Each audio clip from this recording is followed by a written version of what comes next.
My name's Lana, just a regular girl who ended up pouring drinks at Joe's bar downtown after high school. It wasn't anything fancy, but it paid the bills and kept me busy. That's where I first laid eyes on Daniel. It was a Thursday night, the kind where the bar was buzzing but not too packed, just how I like it. In walked this guy, Daniel, with a few of his buddies. Right off, he stuck out.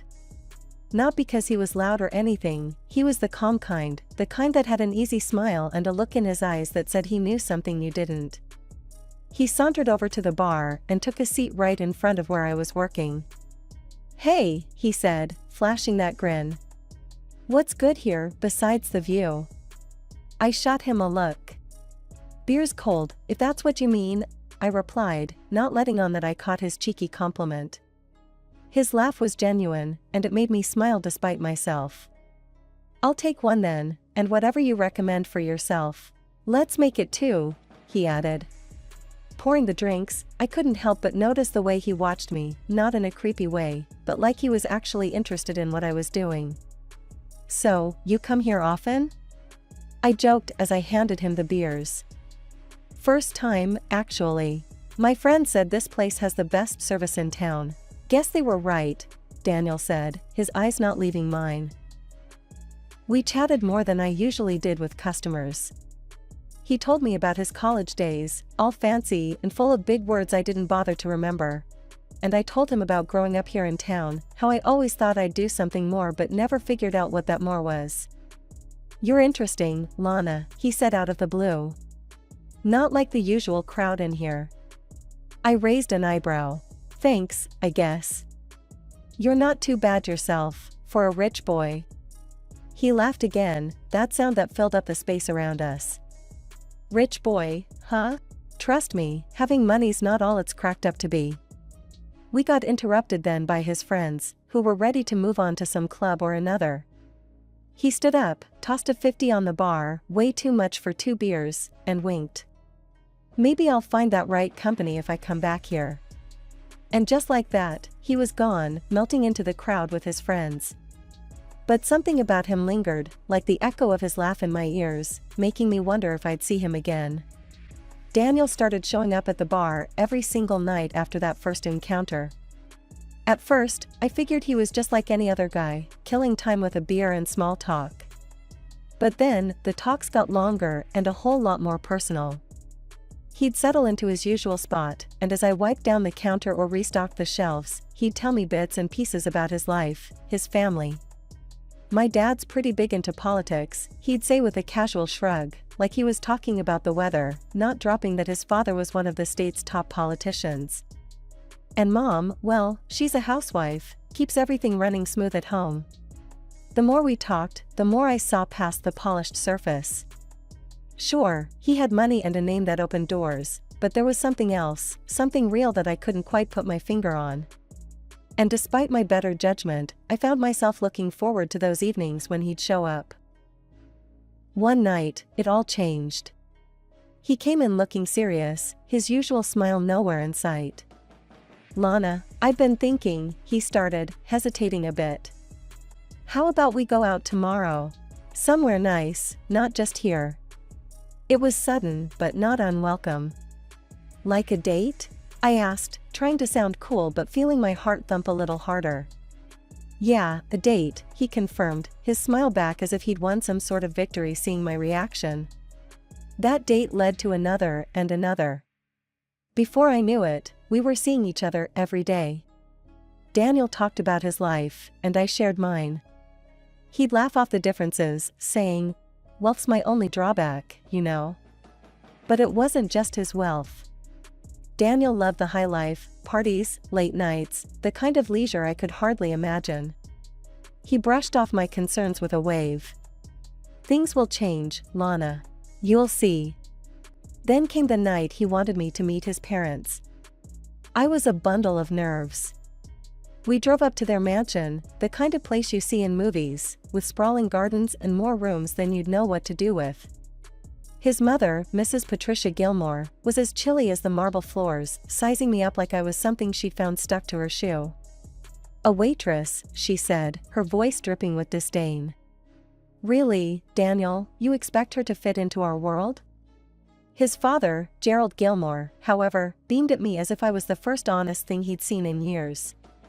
Lana, dear, it's refreshing to see someone from real life. You're just what we need. A bridge to the common man, right before the elections. I didn't know whether to be flattered or offended.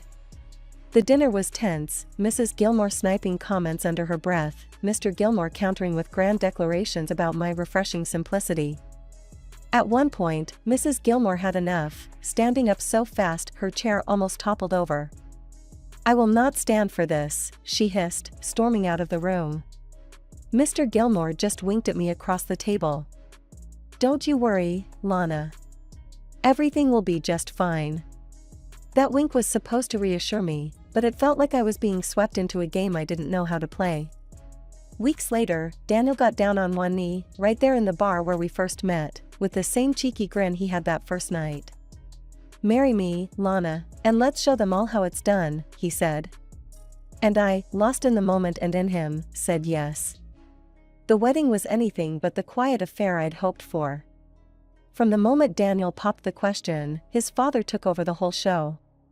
He insisted on a grand ceremony, one that would be talked about far and wide. It'll be perfect for the campaign, he'd say with a sly grin, every time I brought up keeping things small. So, there I was, standing in a dress fancier than anything I'd ever owned, with cameras flashing in my face as I tried to keep my smile from faltering. The reporters swarmed around us, and Mr. Gilmore relished every moment, playing the gracious father-in-law to perfection. See, folks, this is what real love looks like. Unity across different worlds, he announced to the cameras, slinging his arm around me a little too tightly. I glanced over at my parents, sitting off to the side, their expressions a mix of awe and discomfort. They weren't used to this kind of spectacle, and frankly, neither was I. Mrs. Gilmore, decked out in a dress that probably cost more than my dad's car, pasted on a smile that didn't quite reach her eyes. She leaned in during the photo op, whispering through clenched teeth, "Smile, Lana. Today, we're all family." After the spectacle, Daniel and I moved into a luxury apartment, a stark contrast to my modest childhood home. It was a wedding gift from his parents, lavish and sprawling, located in one of the city's most exclusive buildings.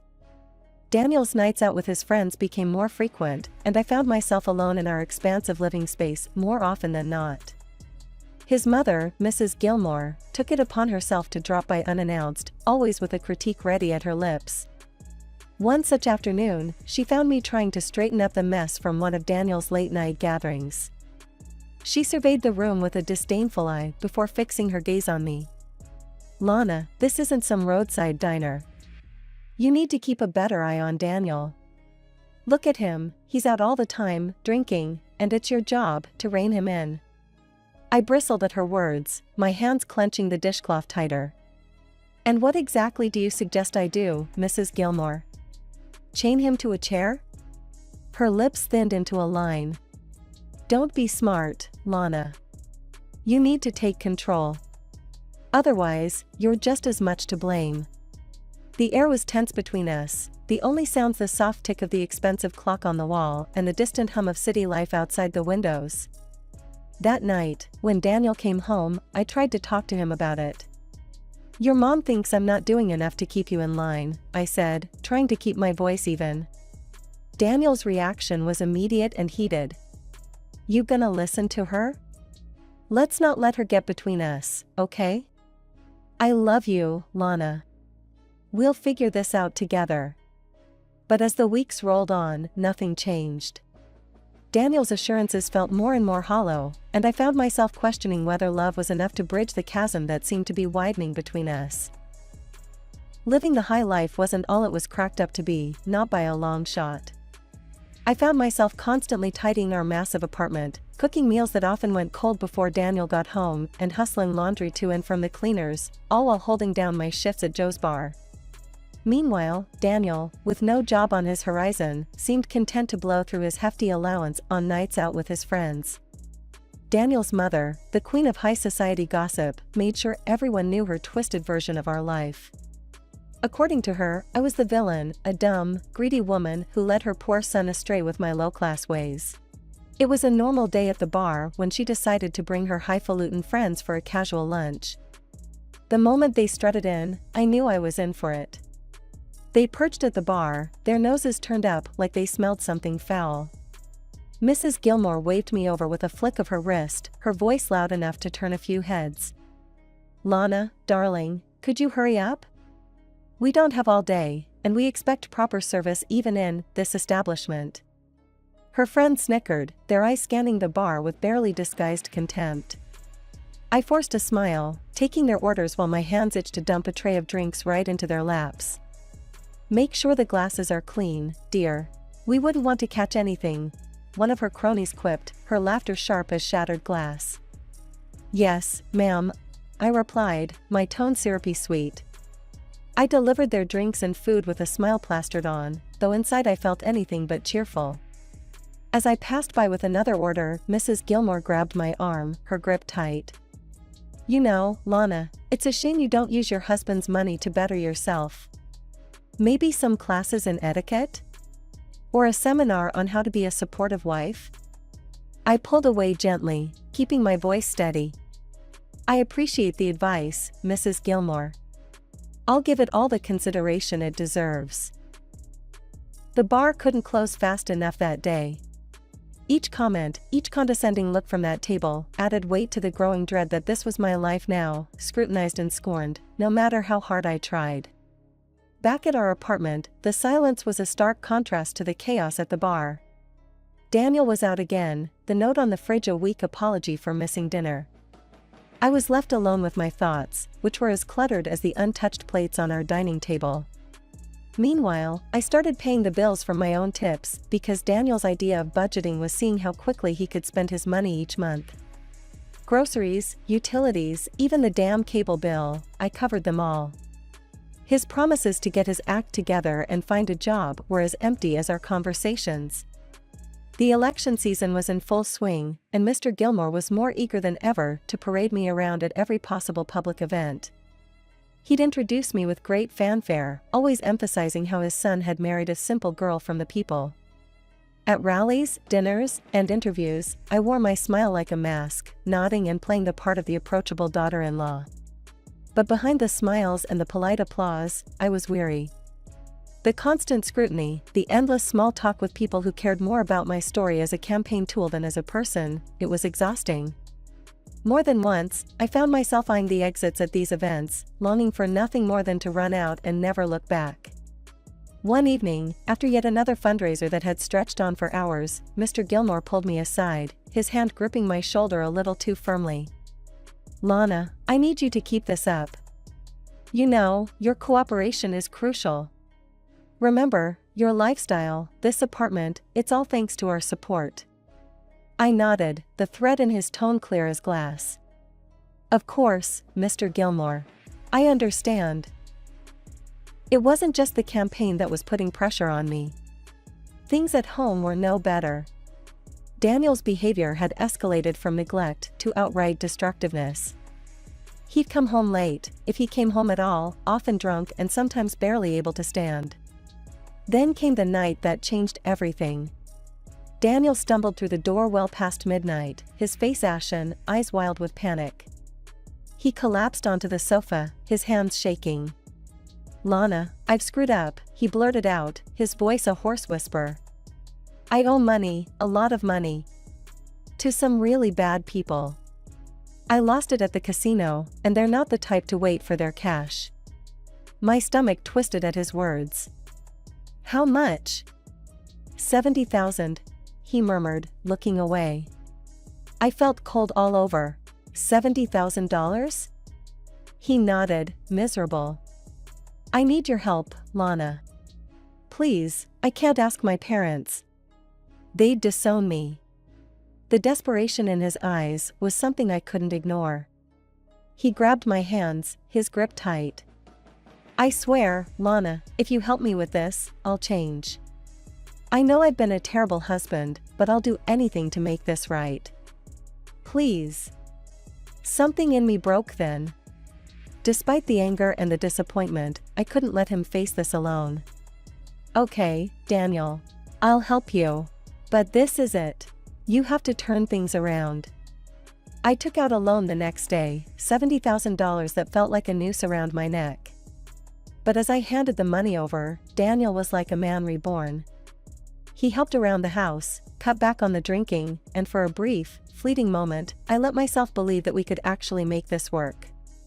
We spent evenings together, talking about plans for the future, even daring to dream about starting a family. Daniel was attentive, helping with chores, sharing meals at the same table, things we hadn't done in years. "Maybe we should think about having a kid," he suggested one night as we cleaned up after dinner. I looked at him, surprised but not unhappy at the thought. "Really? You think we're ready?" He smiled, pulling me close. "Yeah, I do. I mean, we're getting back on track, right? A fresh start." I wanted to believe him, to believe in us. And in those moments, it was easy to imagine that everything could actually be okay, that the debts and lies were behind us. But that illusion shattered the night I came home from a double shift at the bar. Tossing my keys on the counter, I headed for the bedroom, my body aching for just a few hours of sleep before doing it all over again. But the scene I walked into snapped me wide awake. Daniel was passed out on our bed, snoring loudly, with two girls I'd never seen before curled up beside him, both just as unconscious. Bottles and glasses littered the nightstand, the stench of alcohol heavy in the air. My heart hammered against my ribcage as a cold rage settled in my gut. Without thinking, I pulled out my phone and started recording. The camera's light cut through the darkness, capturing the damning scene. I nudged Daniel awake, my voice sharp. "Daniel, who are these girls?" He blinked up at me, confused and still drunk, then waved a dismissive hand as if brushing away the question. "They're just my girlfriends, you know? It's not a big deal. We do this sometimes when you're at work." That was it. The final betrayal. I stopped the recording, my hands trembling with a cocktail of emotions, rage, sorrow, disbelief. I stepped out of the room, dialed Mr. Gilmore, and waited for him to pick up. "Lana? What's wrong?" His voice was cautious, alert. "Mr. Gilmore, I'm done. I just caught Daniel in our bed with two other women. I've recorded everything, and I want a divorce," I said, each word measured, heavy with finality. He was at the apartment within the hour, his face a mask of controlled fury as he glanced at the still unconscious figures in my bed. Daniel had woken up by then, looking sheepish and scared as his father berated him in hushed, vicious tones. "You idiot! Look what you've done!" Turning to me, Mr. Gilmore's tone softened. "Lana, I'll handle this. Let's keep it quiet, for everyone's sake. What do you need?" $500,000, the apartment sold and the money transferred to me, and the loan I took out for him cleared, I stated, each demand non-negotiable. Mr. Gilmore nodded slowly, calculating. "Done. But you must agree to keep this quiet. Move away, start fresh somewhere else. Can you do that?" "Yes," I said simply. There was nothing left for me here, no reason to stay. "And Lana, don't tell his mother. She'd make a scene, and we can't afford that now, not with the elections." The divorce papers came through quietly. I signed them in the dim light of dawn, alone. Mr. Gilmore kept his word. The money was in my account within days, the loan was paid off, and I was free from Daniel and his destructive whims. Settling into my new life in another city felt like breathing fresh air after being submerged underwater for too long. The day I moved into my new apartment in a peaceful neighborhood, I knew I had made the right decision. It was smaller than the luxurious prison I'd left behind, but it was all mine. The first thing I did after unpacking was block every number associated with my old life. Every ring was a potential drag back into that mess, and I wasn't about to let that happen. Then, I went out and bought myself a car. Nothing too fancy, but sleek and new, something just for me. A few days later, I landed a job as an administrator at a local restaurant. It was a step up from waitressing, with regular hours and no late nights. The owner, a wiry woman named Carla, with a sharp tongue and a no-nonsense attitude, took me under her wing. "You new to town?" Carla asked on my first day, eyeing me with a mixture of curiosity and caution. "Yeah, just moved in," I replied, keeping my past tucked away like the folded boxes in my closet. Carla nodded, as if approving my concise answer. "Well, here's your desk, and here are your responsibilities. You keep things running smooth, and we'll get along just fine." "I appreciate it, Carla. I won't let you down," I promised, eager to prove my worth in this new role. The job was busy, filled with the usual chaos of restaurant life, but I thrived on the structure it brought to my days. I was making my own money, controlling my own fate. It felt good, honest and real. Encouraged by Carla's blunt but fair management style, I decided to enroll in the local college. I wanted more than just to escape my past, I wanted to build something lasting. Night classes in business management seemed like the right path, and stepping into the classroom, I felt a surge of pride. I was doing this for me, no one else. One evening, as I was locking up the restaurant, Carla stopped by my desk. "Heard you're hitting the books at night. That's good. Keep that brain working." I smiled, grateful for her recognition. "Trying to. Figured it's never too late to start fresh, right?" "Damn right," Carla said with a nod. "You ever need help, you let me know. I know a thing or two about keeping a business above water." Life settled into a comfortable rhythm. Work, study, and the quiet solitude of my apartment. I relished the normalcy, the mundane moments that I used to take for granted. It was during one of these quiet nights, sitting on my balcony with a cup of tea, that I realized just how much I had changed. The city lights sparkled in the distance, each one a reminder of where I'd been and where I was heading. 2 years had slipped by since I cut all ties with my old life and started anew. I was sitting in my living room, cozy and warm, a book forgotten on my lap, when my phone rang. The number was unfamiliar, and hesitating for a split second, I answered. "Lana, this is Patricia Gilmore." The voice came through, high-pitched and frantic. "Daniel is in trouble because of your negligence." I was taken aback. "Mrs. Gilmore, slow down. What are you talking about? What trouble?" She was nearly breathless with agitation. "An unknown friend of Daniel called me. He said Daniel got into a fight with a policeman in a bar. I had to transfer money to keep him out of jail. I took it from our savings, and Gerald doesn't know yet." "Why weren't you there for him?" "Mrs. Gilmore, listen to me very carefully," I said, my voice calm and clear. "Daniel and I have been divorced for 2 years. I haven't seen or spoken to him since." There was a pause, and then, "Divorced? What are you talking about? Why didn't anyone tell me?"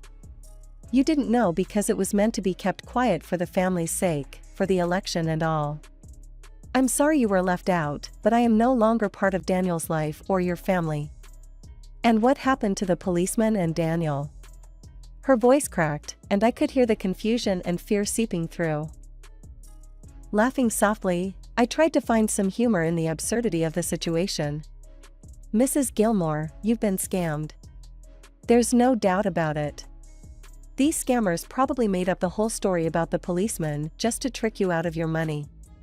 There was a pause on the line as the realization sank in. Her voice quivered, fear replacing the anger from moments before. "Scammed? Oh no, what have I done?" Her tone was frantic, the weight of her mistake crashing down.